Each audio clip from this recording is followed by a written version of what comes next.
life. Set lost a testicle in the combat. So now we come to the judgment scene. This is a papyrus, the Book of the Dead of Ani.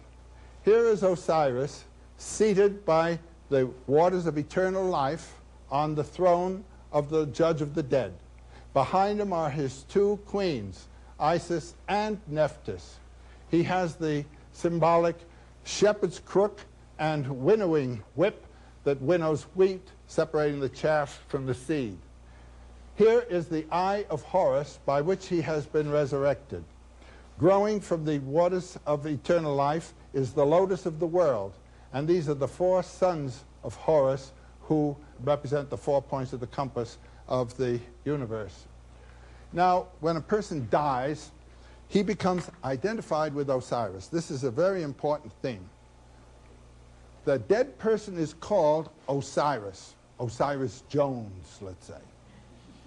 And he goes on the underworld journey to unite with Osiris. Osiris is going to Osiris.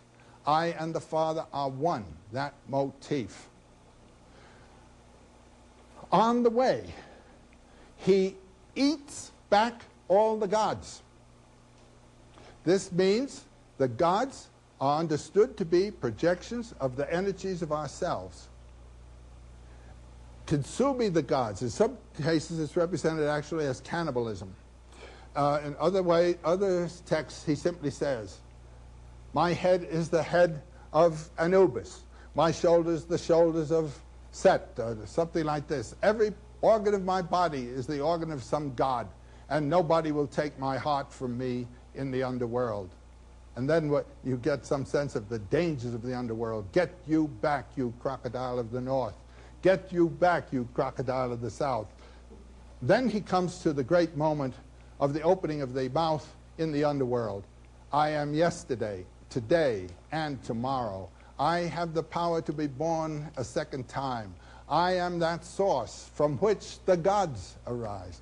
This is a great realization, and this is what must be realized properly before you die, and finally, if not then, on the way into the underworld. Then we come, in the underworld, to the great weighing of the heart of the dead against a feather. If the heart is heavier than the feather, this monster will consume the man.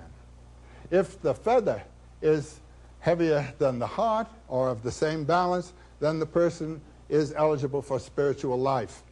Here is Ani, a certain scribe for whom this papyrus was prepared, being conducted to the weighing. Here is Anubis doing the weighing. Here is the monster waiting to see if he can have a meal. Here is Tot recording the results.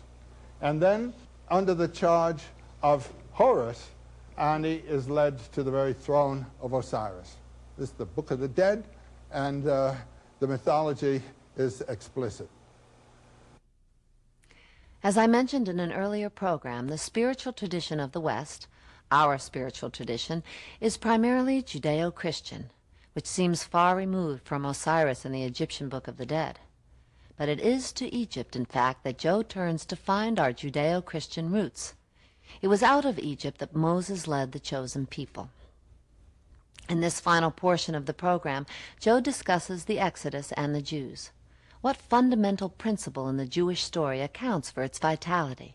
How was Christianity's goal of universal appeal reconciled with this tribal religion of the Old Testament? How is the idea of Judaism expressed today? Now we can